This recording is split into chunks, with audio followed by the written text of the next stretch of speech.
அனைவருக்கும் வணக்கம். அரசு அதிகாரிகளை உருவாக்கும் நோக்கில் உங்கள் இம்பல்ஸ். வெல்வேர் நிச்சயம் 2025 அப்படிங்கிற டைட்டில் ஃப்ரீயா கிளாஸ் அண்ட் டெஸ்ட் ப்ரொவைட் பண்ணிட்டு இருக்கோம். அதுல நம்ம 12th ஹிஸ்டரி இப்ப பார்த்துட்டு இருக்கோம். 12th ஹிஸ்டரியில second lesson. இதுக்கு முன்னாடி வரைக்கும் எது பார்த்திருப்போம் அப்படின்னு சொல்லி பார்த்தோம்னா ஆக்கப்பூர்வமான சுதேசி வரைக்கும், அதுக்கு முன்னாடி வரைக்கும் நம்ம பார்த்திருப்போம்.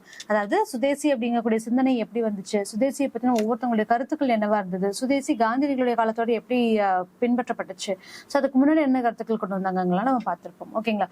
இப்ப என்ன பார்க்கலாம் அப்படின்னு சொல்லி பார்த்தோம்னா ஆக்கப்பூர்வமான சுதேசி. சோ இப்படி இதுல யாரு ரொம்ப செயல்படுத்தி ஒரு சுதேசியை தன்னை நிரூபிச்சுட்டாங்க அப்படின்னு சொல்லி பார்த்தோம்னா அதுல முக்கிய பங்கு யாருக்கு இருக்கு அப்படின்னு சொல்லி பார்த்தோம்னா ரவீந்திரநாத் தாகூருக்கு இருக்கு. எதனால அப்படின்னு சொல்லி பார்த்தோம்னா அவருடைய கருத்துக்களா இருக்கட்டும், இல்ல சுதேசி கருத்துக்களா இருக்கட்டும், தன்னை சுதேசியா அவர் அறிவிச்சுக்கிறதுக்கான காரணம் அவங்களுடைய அதுக்கான அவர் கொடுத்த மரியாதையும் சரி, அந்த கட்டமைப்புல அவர் வாழ்ந்ததும் சரி, இது எல்லாத்துக்குமே இவர் தலைமை சார்ந்தவரா இருந்தாரு. சோ பத்திரிகைகள் மூலமா அவருடைய கருத்துக்களை பரப்புறதா இருக்கட்டும். இதனால என்னாச்சு அப்படின்னா ஆல்மோஸ்ட் இவரோட இன்ஃபுளுன்ஸ்னால ஒரு செட் ஆஃப் மக்கள் அதை பின்பற்றதுக்கு ஆரம்பிச்சாங்க. அதனாலயுமே இவரை ஆக்கப்பூர்வமான சுதேசி அப்படின்னு சொல்லி அழைப்பாங்க. சோ இப்ப இதுல என்னென்ன இருக்கு அப்படிங்கறத பார்க்கலாம். முதல்ல ஆக்கப்பூர்வமான சுதேசி திட்டம் அப்படிங்கிறது பெருமளவு சுய உதவிக்கு முக்கியத்துவம் கொடுத்தது அப்படிங்கறத சொல்லியிருக்காங்க. அப்போ நம்மளுக்கான செல்ஃப் ஹெல்ப்புக்கு இந்த சுதேசிங்கிறது ரொம்ப இம்பார்ட்டன்ஸ் அப்படிங்கறதையும் சொல்லியிருப்பாங்க. இது மூலமா நம்மளுடைய பொருட்களை உற்பத்தி செய்யறதுக்கும் நம்மளுடைய கருத்துக்களை சுதந்திரமா வெளிப்படுத்துறதுக்கும் இது எல்லாமே யூட்டிலைஸ் ஆச்சு அப்படிங்கறதையும் இதுல சொல்லியிருப்பாங்க. அப்போ சுதேசி அப்படிங்கிறது என்னவா இருந்துச்சு அப்படின்னா ஆங்கிலேயருடைய கட்டுப்பாட்டிலிருந்து முழுவதுமாக விடுதலை பெற்ற சுயாட்சிக்கான மாற்று நிறுவனங்களை கட்டமைப்பதில் கவனம் செலுத்தியது. சோ இதுக்கு மேல உங்களுடைய தேவை எங்களுக்கு இல்ல அப்படிங்கக்கூடிய ஒரு முயற்சிக்கு இந்த சுதேசி இயக்கம் கொண்டு போச்சு. அது வரைக்கும் பிரிட்டிஷ் சொல்றது என்னவா இருந்துச்சு, அவங்க சொல்லக்கூடிய கருத்துக்கள் என்னவா இருந்தது, அதை பற்றி நம்ம நடைமுறைப்படுத்துவோம். அதில் இருக்கக்கூடிய கருத்து முரண்பாடுகள் இருந்துச்சு அப்படின்னா அவங்க கிட்ட கோரிக்கைகள் வைக்கிறது, மனு கொடுக்கறது, இந்த மாதிரியான விஷயங்கள் எல்லாமே நடந்துட்டு இருந்தது. போக இப்ப என்னாச்சு அப்படின்னு சொல்லி பார்த்தோம்னா கம்ப்ளீட்டாவே ஆங்கிலேயருடைய கட்டுப்பாட்டிலிருந்து விடுதலை அப்படிங்கக்கூடிய ஒரு கட்டத்துக்கு நம்ம தள்ளப்படுறோம். ஓகேங்களா? அப்போ மக்கள் தங்களை சுய வலிமை உள்ளவர்களாக ஆக்கிக் கொள்ள வேண்டிய தேவைக்கு முக்கியத்துவம் அளிக்கப்பட்டுச்சு. சோ எல்லாருமே செல்ஃப் டிக்னிட்டியோட இருக்கணும், செல்ஃப் வேல்யூட இருக்கணும், செல்ஃப் ஸ்ட்ராங்கா இருக்கணும் அப்படிங்கிற விஷயத்தையுமே இந்த சுதேசி அப்படிங்கிறது சொல்லி கொடுத்துச்சு. இதுதான் அரசியல் போராட்டங்களை நடத்துவதற்கு முன்பாக அதற்கு தகுதியான குடிமக்களை உருவாக்கும். உன்னுடைய ஆன்ம பலம், உன்னுடைய ஆன்ம சக்தி, உன்னுடைய சுய வலிமை, இதுதான் போராட்டத்துக்கு ரொம்ப முக்கியம் அப்படிங்கக்கூடிய கருத்துமே தெளிவுபடுத்துச்சு. இது எல்லாத்துக்கும் யாரு சார்ந்தவரா இருப்பாங்க, இதுக்கான எக்ஸாம்பிளா தான் யார் இருந்தாங்க அப்படின்னு சொல்லி பார்த்தோம்னா ரவீந்திரநாத் தாகூர் அப்படிங்கிறவர் இருந்தாரு. அதனாலதான் ஆக்கப்பூர்வமான சுதேசி அப்படிங்கிற டைட்டில் அவர் வருவார். ஓகேங்களா? சோ தனிச்சிறப்புடையவர்கள் ஒருவரான ரவீந்திரநாத் தாகூர் தனது எழுத்துக்கள் மூலம் இக்கருத்துக்களை பிரபலமடைய செய்தார். சோ எதனால சுதேசி அப்படிங்கிறதுக்கான முக்கியத்துவம் என்ன, அதை எப்படி பின்பற்றணும் அப்படிங்கறது அவருடைய எழுத்துக்கள் மூலமா இவர் பிரபலப்படுத்தியிருப்பாரு அப்படிங்கறதையும் சொல்றாங்க. சுய உதவி அப்படிங்கிறது என்னன்னா ஆன்ம சக்தி என்னும் ஆக்க திட்டத்தினை அவர் அடிக்கோடிட்டு காட்டினார். சோ ஆன்ம சக்தியோட நம்ம இருக்கணும் அப்படிங்கக்கூடிய விஷயத்த திரும்ப திரும்ப அவர் நடைமுறைப்படுத்திக்கிட்டே மக்கள் கிட்ட பரப்பிக்கிட்டே இருக்கிறாரு. தாகூர் சுய பொருளாதார வளர்ச்சிக்கு அழைப்பு விடுத்தார். கல்வியானது தாய்மொழியில் வழங்கப்பட வேண்டும் அப்படிங்கக்கூடிய ஒரு முக்கியமான விஷயத்த சொல்றாரு. அப்பதான் அந்த கல்விக்கான முக்கியத்துவம் அவங்களுக்கு இருக்கும், கல்வி புரிதல் ஏற்படும் அப்படிங்கக்கூடிய விஷயத்தையும் அவர் சொல்றாரு. அப்ப தாய்மொழியில கல்வி கற்கணும் அப்படிங்கறத சொல்றாரு. முதல் விஷயம். சுய உதவி அப்படிங்கிறது ஆத்ம சக்தி எனும் செய்தியை மக்களிடம் பரப்புவதற்கு மேலாக்கள் அப்படின்னு சொல்லக்கூடிய திருவிழாக்கள் பயன்படுத்த அவர் அழைப்பு விடுத்தார். சோ இப்படிதான் பரப்புரைகள் செய்யறாங்க. ஓகேங்களா? இதுதான் ஒட்டுமொத்த வங்காளத்தினுடைய தாரக மந்திரமாகி அதன் விளைவாக இவர் பரப்பிட்டே இருக்காரா. இதனால என்னாச்சு அப்படின்னு சொல்லி பார்த்தோம்னா செல்ஃபா நிறைய விஷயங்கள் உருவாக ஆரம்பிக்குது. ஜவுளி, கைத்தறி துணிகள், சோப்புகள், மட்பாண்டங்கள், தீப்பெட்டி, தோல் பொருட்கள், இது எல்லாத்தையுமே சுதேசி நிலையங்கள் மூலியமா உற்பத்தி செய்யப்படுது. மக்கள் அவங்களுக்கு வேணுங்கக்கூடிய விஷயத்த அவங்களே உற்பத்தி செஞ்சு அதன் மூலியமா அவங்க பலன் அடைகிறாங்க. இதுக்கெல்லாம் யார் காரணமா இருந்தாங்க அப்படின்னு சொல்லி பார்த்தோம்னா ரவீந்திரநாத் தாகூர். அவருடைய எழுத்துக்கள் மூலியமும் மேலாக்கள் மூலியமாகவும் ஆன்ம சக்தியை அவர் பரப்புனது ஒரு காரணம். அதனால இவங்களோட சுதேசி இயக்கங்கள்லாம் அதிகமாவே சிறப்பு பெற்று இருந்துச்சு அப்படிங்கிறது நம்மளுக்கு தெரியும். சோ இதுல என்ன கொடுத்திருக்காங்க அப்படின்னா சுதேசி இயக்கம் அப்படிங்கிறது வங்கப்பிரிவினைக்கு அடுத்து நடந்த ஒரு விஷயமா தானே இருந்துச்சு. 1905 அவங்க நம்மளுக்கு முக்கியத்துவம் கொடுக்கல, அதனால சுதேசி இயக்கம் அப்படிங்கிறது உருவாக ஆரம்பிச்சது. ஆனா அதுக்கு முன்னாடியே 1902லயே சதீஷ் சந்திர முகர்ஜி அப்படின்னு சொல்லிட்டு அவரால் கல்வியே பார்த்தோம் அப்படின்னா நம்மளுக்கு தேவையான கல்வியை நம்ம கொடுத்துக்கணும் அப்படின்னு சொல்லிட்டு விடிவெளி கழகம் அப்படிங்கிற விடிவெளி கழகம் உருவான போதே இது நிறுவப்பட்டுச்சு அப்படிங்கறத சொல்லியிருப்பாங்க. ஓகேங்களா? சோ வட்டார மொழியில கல்வி அப்படிங்கக்கூடிய கருத்து சுதேசி இயக்கத்திற்கு ரொம்ப முன்னாடியே வச்சு ஒரு 3 வருஷத்துக்கு முன்னாடியே 1902ல சதீஷ் சந்திர முகர்ஜியால் விடிவெளி கழகம் நிறுவப்பட்ட போதே உருவாகிவிட்டது. அப்ப இருந்தே கல்விக்கு இம்பார்ட்டன்ஸ் கொடுங்க, நம்மளால கல்வி உருவாக்க முடியும் அப்படிங்கிற விஷயத்த சதீஷ் சந்திரா சொல்லிட்டு இருந்தாரு அப்படிங்கறத நம்ம தெரிஞ்சுக்கலாம். ஓகேங்களா? 1905 நவம்பர் 5ல, அதாவது அபிஷியலி டிக்ளேர் பண்ணதுக்கு அப்புறம், வங்க பிரிவினை அபிஷியலி டிக்ளேர் பண்ணதுக்கு அப்புறமும் இந்த விடிவெளி கழகத்தினுடைய முன்னெடுப்புல முதலே வந்து சொல்லிட்டாங்கல்ல, வட்டார மொழியில கல்வி அப்படிங்கக்கூடியது ரவீந்திரநாத் தாகூரும் சொல்லியிருப்பாங்க, இவங்க எல்லாருமே பரப்புரை செஞ்சிருப்பாங்க. சோ இந்த இடத்துல கல்விக்கான தேசிய கழகம் உருவாக்கப்பட்டுச்சு. அப்ப 1906ல வங்காள தேசிய கல்லூரியும் பள்ளியும் நிறுவப்பட்டன. சோ இது வந்து ரொம்ப ரொம்ப இம்பார்ட்டன்ட். இப்படி என்னதான் நம்மளுக்கான கல்விகளையும் பள்ளிகளையும் நம்மளால உருவாக்கப்பட்ட முடிஞ்சாலும் அதுக்கான வேலை வாய்ப்பு உத்தரவாதத்தை நம்மளால தர முடியல. இது வந்து ஒரு பெரிய டிராபேக்கா இருந்தது. அதனால மக்களால பேச முடிஞ்சது, போராட முடிஞ்சது, எல்லாமே முடிஞ்சாலும் சோர்ஸ் அப்படிங்கிறது ரொம்ப கம்மியா இருந்துச்சு. இதனால என்னாச்சு அப்படின்னா, சதீஷ் சந்திரா மாணவர்களுக்கு ஒரு ஒரு வேண்டுகோள் கொடுக்கறாரு. என்ன அப்படின்னா, இந்த கல்வியில அடிமை நிறுவனத்திலிருந்து வெளியே வாங்க, நம்மளே கல்வி கத்துக்க முடியும் அப்படிங்கறத சொல்லியிருந்தாங்க. ஒரே டிராபேக் என்னவா இருந்துச்சு, வேலை வாய்ப்புக்கான உத்தரவாதம் எதுவுமே இல்லை. அதனால அது தோல்வி அடைஞ்சது அப்படிங்கறதையும் சொல்றாங்க. ஓகேங்களா? சோ இதுதான் வந்து ஆக்கப்பூர்வமான சுதேசியை பத்தி சொல்லியிருக்கிறது. அடுத்தது சமிதிகள். இந்த சமிதிகள் அப்படிங்கிறது எதுக்காக அப்படின்னு சொல்லி பார்த்தோம்னா, இதுவுமே ரொம்ப ரொம்ப சிம்பிள். ஆன்ம சக்தி, ஆன்ம பலம், சுய வலிமை அப்படிங்கக்கூடிய கருத்துக்கள் எல்லாத்தையுமே முன்னெடுத்துட்டாங்க. அப்ப நீ போராடுறதுக்கு முன்ன நீ தயார்படுத்திக்காதான் நம்மளால போராட முடியும். அப்ப தயார்படுத்துதல் அப்படிங்கிறது என்ன? சுய ஒழுக்கமா இருக்கட்டும், உடற்பயிற்சிகளா இருக்கட்டும், தியானமா இருக்கட்டும், யோகாவா இருக்கட்டும், அடுத்தவனுக்கு எப்படி சேவை செய்யணும் கூடிய பேசிக் நீட்ஸா இருக்கட்டும், இது எல்லாம் தான் வந்து சுய உதவி, சுய சக்தி, ஆன்ம சக்தி அப்படின்னு மக்களுக்கு நிறுவப்பட்டுச்சு. அப்ப இந்த சமிதிகள் எதுக்காக அப்படின்னு சொல்லி பார்த்தோம்னா, இதை எல்லாத்தையுமே ஒன்று திரட்டி மக்களுக்கு பயிற்சி கொடுக்கக்கூடிய ஒரு இடமா தான் இந்த சமிதிகள் இருந்துச்சு. சோ பெருவாரியான மக்களை ஒன்று திரட்ட மேற்கொள்ளப்பட்ட மற்றொரு வெற்றிகரமான முயற்சி அப்படிங்கிறது இந்த சமிதிகள். சோ இது என்னன்னு சொல்றாங்க, சமிதிகள் அப்படின்னா தொண்டர் படைகள் அப்படின்னு சொல்லி சொல்றாங்க. அப்போ உறுப்பினர்களுக்கு உடற்பயிற்சி அளித்தல், அறநெறிகளை கற்றுக் கொடுத்தல், பஞ்சங்களின் போதும் நோய்களின் தாக்கத்தின் போதும் சேவையாற்றுதல், விழா காலங்கள்ல வந்து சுதேசி செய்தியை பரப்புரை செய்தல், உள்ளூர் அளவில் பள்ளிகளையும் நடுவர் நீதிமன்றங்களையும் உருவாக்குதல் போன்ற பணிகள்ல இந்த சமிதிகள் வந்து ஈடுபடுத்தப்பட்டுச்சு. தன்னுடைய இயல்பான அமைதி வழி போராட்டத்தின் மூலம் ஆங்கில அரசு நிர்வாகத்திற்கு ஒத்துழைப்பு தராமல் இருக்கிறது தான் இதோடைய முக்கியமான நோக்கமா இருந்துச்சு.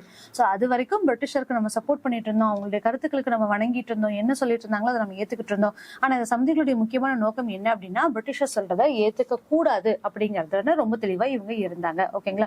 அப்ப மக்களை பெருமளவில் ஒன்று திரட்ட மேற்கொள்ளப்பட்ட இந்த முயற்சிகள்ல ஒரு சின்ன தோல்வி அடைஞ்சது. எதனால அப்படின்னு சொல்லி பார்த்தோம்னா, முஸ்லிம் விவசாயிகளையோ ஒடுக்கப்பட்ட மக்களோ வந்து இவங்களால விரிவுபடுத்த முடியல. அப்ப சமிதியில யார் இருந்திருப்பாங்க அப்படின்னு சொல்லி பார்த்தோம்னா, அகெயின் உயர் வகுப்பினை சார்ந்தவங்களா இருந்திருப்பாங்க. இன்னொன்னு மத்தியதர வகுப்பினர், அதாவது மிடில் கிளாஸும் ஹை கிளாஸ் பீப்புள் மட்டும்தான் இருந்தாங்களே ஒழிய லேமன்ஸ் யாருமே அங்க இல்ல அப்படிங்கக்கூடிய ஒரு பிரச்சனை வந்துச்சு. இதனாலயுமே பார்த்தோம் அப்படின்னா ப்ராப்பரா இந்த சமிதிகள்னால வேலை செய்ய முடியல அப்படிங்கக்கூடிய கருத்துக்களையும் இங்க சொல்லியிருக்காங்க. ஓகேங்களா? அப்ப சமிதிகளினுடைய தொண்டர்கள்ல பெரும்பாலோர் கற்றறிந்த மத்தியதர வர்க்கத்திலிருந்தும் இந்து உயர்தர வர்க்கத்திலிருந்தும் அணிதிரட்டப்பட்டிருந்தாங்க அப்படிங்கறது இதுல சொல்லியிருப்பாங்க. ஓகேங்களா? அப்போ சமூக ரீதியாகவும் உடல் ரீதியாவுமே இவங்க வந்து பாகுபாடுபடுத்தப்பட்டாங்க அப்படிங்கறதும் சொல்லலாம். எதனால அப்படின்னா, சுதேசி பொருட்களை தாண்டி விதேசி பொருட்களை நீங்க யூஸ் பண்றீங்க அப்படின்னா அவங்க சமூகத்தில இருந்தே ஒதுக்கப்பட்டவங்க அப்படிங்கக்கூடிய ஒரு முறைகளை வந்து பின்பற்றிட்டு இருந்தாங்க. இதனால என்ன ஆயிடுச்சு அப்படின்னா, சாதிய பாகுபாடுகளும் உட்கொள்ளப்பட்டுச்சு அப்படிங்கிற விஷயத்தையும் இதுல சொல்றாங்க. சோ எது மூலியமா நடந்துச்சு இந்த நடவடிக்கைகள் அப்படின்னு சொல்லி பார்க்கும்போது, சாதி அமைப்புகளின் மூலியமாகவும் ஏனைய தேசியவாத அமைப்புகளின் வழியாகவும் மேற்கொள்ளப்பட்டுச்சு. இதனால என்னாச்சு அப்படின்னா, இவங்க கொண்டு வந்த தாட் என்னவோ விதேசி பொருட்களை யூஸ் பண்றவங்களை வந்து தள்ளி வைக்கணும் அப்படிங்கக்கூடிய ஒரு கருத்து தான். சுதேசிக்கான முக்கியத்துவம் அவ்வளவு பெருசா இருந்துச்சு. ஆனா பின்னால என்ன ஆகப்பட்டுச்சு அப்படின்னு சொல்லி பார்த்தோம்னா, அதுவுமே சாதிய பாகுபாடுகளுக்கு ஒரு வழிவிட்டுச்சு அப்படிங்கிறதையும் சொல்லலாம். ஓகேங்களா? இதனால இந்த சமிதிகளுமே வந்து பார்த்தோம் அப்படின்னா அந்த அளவுக்கு பெருசா அந்த தொண்டர் படைகள் வந்து சக்சஸ்ஃபுல்லா ஆக முடியல. ஏன்னா சாமானிய மக்களுக்கு வரைக்கும் இவங்க கொண்டு போக முடியல அப்படிங்கறத இதோடைய காரணம். அடுத்தது சாத்விக செயலற்ற எதிர்ப்பு. சோ இது எதுக்காக வருது அப்படின்னு சொல்லி பார்த்தோம்னா, எல்லாத்தையுமே ரொம்ப பொறுமையான முறையில நம்ம டீல் பண்றோம் அப்படிங்கறத ஒரு முக்கியமான விஷயமா இருக்கு. சோ இந்த டைம்ல என்ன பண்றாங்க, இந்த சுதேசி இயக்கம் மூலமா ரொம்ப பிரசித்தி பெற்றதா மாறுது, ஒரு பெரிய இயக்கமா மாறுது, எல்லா நாடுகள்ல இருந்தும் இவங்களுக்கான சப்போர்ட்ஸ் வருது, எல்லா தரமான மக்கள் தன்னாட்சி எதிர்ப்புகள் தொடங்குறாங்க. இந்த காரணங்களால உருவாக்குறதா என்ன அப்படின்னு சொல்லி பார்த்தோம்னா, எதிர்ப்புகள் இனிமே ஸ்ட்ராங்கா அப்போஸ் பண்ண அவங்களால முடிஞ்சது. ஓகேங்களா? சோ இவ்வளவு போராட்டங்கள் நடத்தியுமே இந்த வந்து பார்ட்டிஷன் ஆஃப் பெங்கால் வந்து நம்மளால சார்ட் அவுட் பண்ண முடியல, அதை வந்து வாபஸ் வாங்க முடியல. சோ இது வந்து இவங்களுக்கு தெளிவா தெரிஞ்சிச்சு, இது கண்டிப்பா நம்மளால வாங்க முடியாது அப்படின்னு சொல்லிட்டு. அதனால என்ன பண்றாங்க அப்படின்னு சொல்லி பார்த்தோம்னா, ஒவ்வொருத்தங்கள் மூலியமாவும் இவங்களுடைய கருத்துக்கள், இவங்களுடைய விஷயங்கள் வந்து ரொம்ப ஸ்ட்ராங்கா அப்போஸ் பண்ணப்படுது. ஓகேங்களா? சோ அதுதான் இங்க கொடுத்திருக்காங்க. அப்போ இது என்னென்ன மாதிரியான அப்போசிஷன் இருக்கு அப்படின்னு சொல்லி பார்த்தோம்னா, அரசு நிறுவனங்களை பயன்படுத்தக்கூடாது அப்படிங்கிற விஷயம் சொல்றாங்க. சோ வெளிநடப்பு செய்யுங்க அப்படின்னு சொல்லி சொல்றாங்க. நம்மளுடைய கருத்துக்களை ஏற்காத பட்சத்துல அவங்களே நம்ம எதிர்க்கணும் அப்படிங்கக்கூடிய கருத்துக்கள் எல்லாத்தையுமே முன் வைக்கிறாங்க. ஓகேங்களா? சோ வங்க பிரிவினை ரத்து செய்வதற்கான அறிகுறிகள் தென்படாத நிலையில 1906ல இருந்து சுதேசி இயக்கம் முக்கிய மாற்றம் பெற்றது.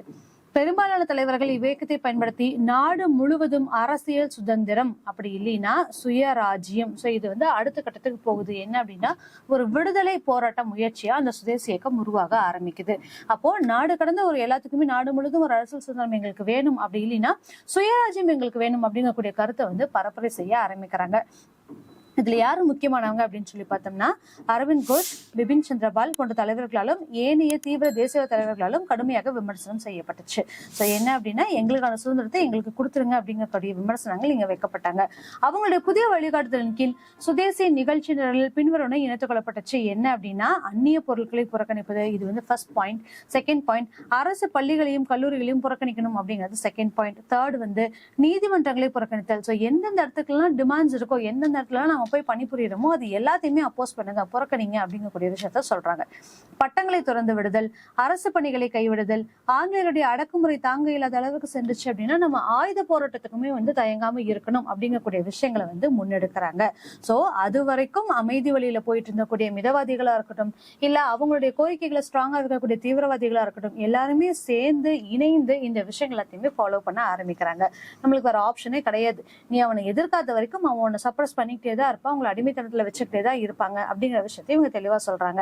அதனாலதான் இந்த கருத்துக்களை வச்சு முன்னாடி சொல்றாங்க. ஓகேங்களா?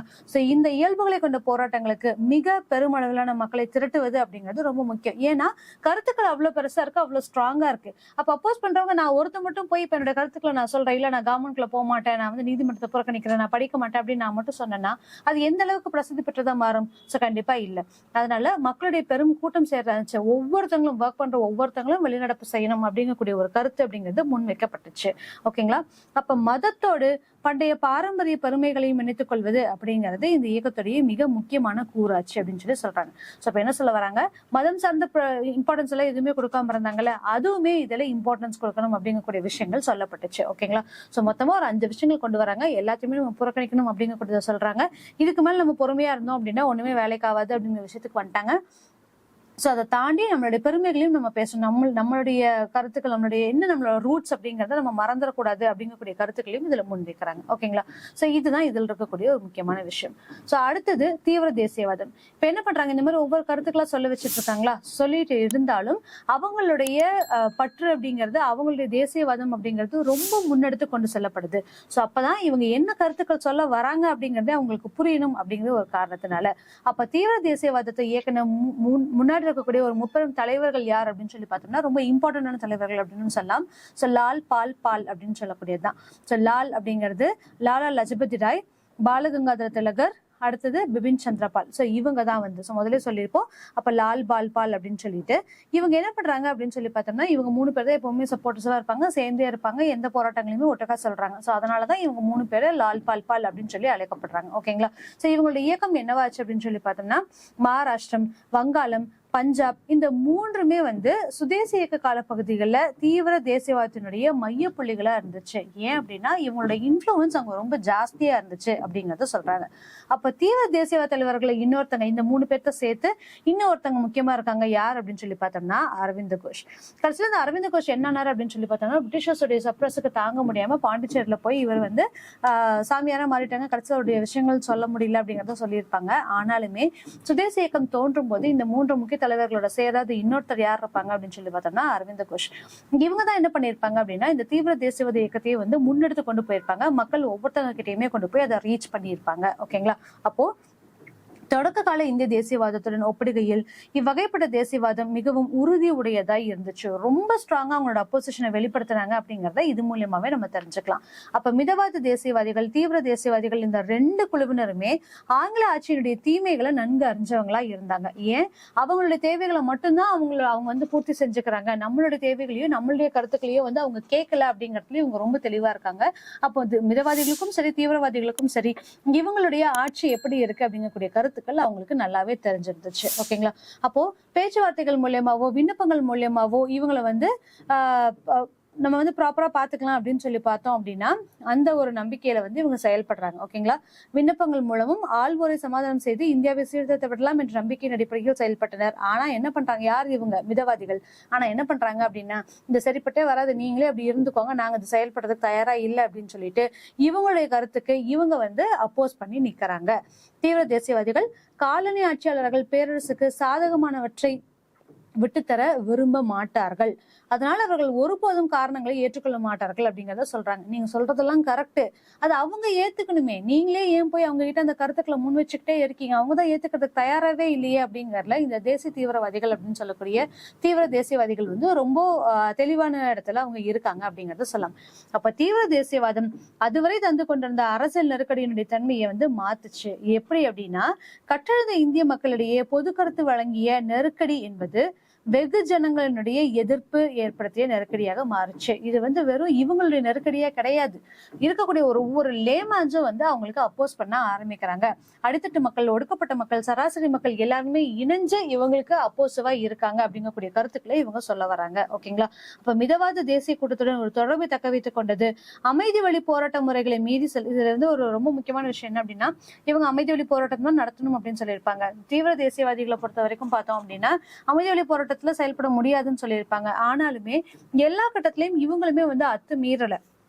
இவங்களுக்காக ஒரு சர்க்கிள் போட்டு அந்த சர்க்கிள தான் வந்து இவங்க பேசினாங்களே ஒழிய இவங்களுடைய தன்மையை மாத்திக்கல அப்படிங்கிறது நம்மளுக்கு இங்க தெரிய முடியும். சரிங்களா? அப்ப என்ன சொல்லியிருப்பாங்க, அறவழி போராட்ட முறைகளில் கட்டுண்டு கிடந்ததிலும் இந்த தன்மை வெளிப்படுது. தீவிர தேசியவாதிகளா இருந்தாலும் அறவழி போராட்டமா மட்டும்தான் இருக்கணும் அப்படிங்கறதையும் இவங்க தெளிவா இருந்திருக்காங்க. அப்போ ஒரு போர் செய்யறதுல கூட நம்மளால அடுத்தவங்களுக்கு எந்த பிரச்சனையும் வரக்கூடாது, அட் த சேம் டைம் நம்மளுடைய ப்ராப்ளம்ஸ் சார்ட் அவுட் ஆகணும் அப்படிங்கறதுல நம்முடைய முன்னோர்கள் ரொம்பவே தெளிவா இருந்திருக்காங்க அப்படிங்கறத நம்மளால பார்க்க முடியும். ஓகேங்களா? அப்போ மக்களுடைய தேசப்பற்று மதத்தின் அடையாளங்களை பயன்படுத்தி தூண்டினாங்க. சரி, ரொம்ப ரொம்ப இம்பார்ட்டன்ட். உன்னோட சாமி உனக்கு தான் சொல்லிக் கொடுக்குதா அப்படின்னு சொல்லி கூடியும் அவங்க கிட்ட தேசப்பற்று அப்படிங்கறத உருவாக்குனாங்க அப்படிங்கறத நம்ம தெரிஞ்சுக்கலாம். ஓகேங்களா? சோ இப்ப இங்க இதுல வந்து ஒரு இது கொடுத்திருப்பாங்க. என்ன அப்படின்னா, 1905ல அரவிந்த் கோஷ் வந்து ஒருத்தவங்க கிட்ட கேட்டாங்க, நாட்டுப்பற்று அப்படின்னா என்ன, உண்மையாலுமே நம்ம கிட்ட தேசப்பற்று அப்படிங்கறது எப்படி உருவாக்க முடியும் அப்படிங்கறத அவர் கேட்கறாங்க. அப்ப அவர் சொல்றாரு, முன்னாடி இருக்கக்கூடிய ஒரு நம்மளோட இந்தியா மேப்பை பார்த்துட்டு அதை நல்லா பாரு அப்படின்னு சொல்லி சொல்றாங்க. பார்த்துட்டு என்ன சொல்றாங்க அப்படின்னா, அங்க இருக்கக்கூடிய இந்தியா அப்படிங்கிறது உன்னோட தாயா நீ மதி அப்படின்னு சொல்லிட்டு, சோ அங்க இருக்கக்கூடிய ஆறுகள் காடுகள் இது எல்லாமே அவளுடைய உடலை உருவாக்கி இருக்கு. பாரத மாதாவுடைய வரைபடம், சோ அதுல இருந்துதான் பாரத மாதா அப்படின்னு சொல்லிட்டு இந்தியாவுக்குன்னு சொல்லி நம்ம ஒரு ரெகக்னைசேஷன் கொடுக்க ஆரம்பிக்கிறோம். ஓகேங்களா? அவளுடைய குழந்தைகளே அவளுடைய பெரிதும் சிறியதுமான நரம்புகள் அப்படிங்கறத சொல்லியிருக்காங்க. அப்ப பாரதத்தை நீ என்னைக்கு வாழ்கின்ற தாயா நினைத்து கவனம் செலுத்தி 9 மடங்கு அதிக பக்தியுடன் நம்மளை வழிபடு அப்படின்னு சொல்லி சொல்றாங்க. சோ என்னைக்கு பாரத தாயை மதிச்சு உன்னுடைய இந்தியா வந்து உன்னுடைய தாயை நீ மதிக்கிறியோ அன்னைக்கு உனக்கு தேசப்பற்று அப்படிங்கிறது ஆட்டோமேட்டிக்கா உருவாகும் அப்படின்னு சொல்லிட்டு அரவிந்த் கோஷ் சொல்லியிருக்காரு. சோ இது மூலியமா ஒவ்வொருத்தங்களும் எந்த அளவுக்கு நாட்டுப்பற்றோடையும் தேசப்பற்றோடையும் இந்தியாவுக்காக போராடினாங்க அப்படிங்கறத நம்மளால தெரிஞ்சுக்க முடியும். ஓகேங்களா? சோ இதோட இந்த வீடியோ முடிச்சுக்கலாம். அடுத்த வீடியோல சுயராஜ்யம் அப்படிங்கிறது என்ன, சோ அரசியல் சுதந்திரம் அப்படிங்கிறது என்னங்கிறத இதுல இருந்து நம்ம பார்க்கலாம். ஓகேங்களா? தேங்க்யூ.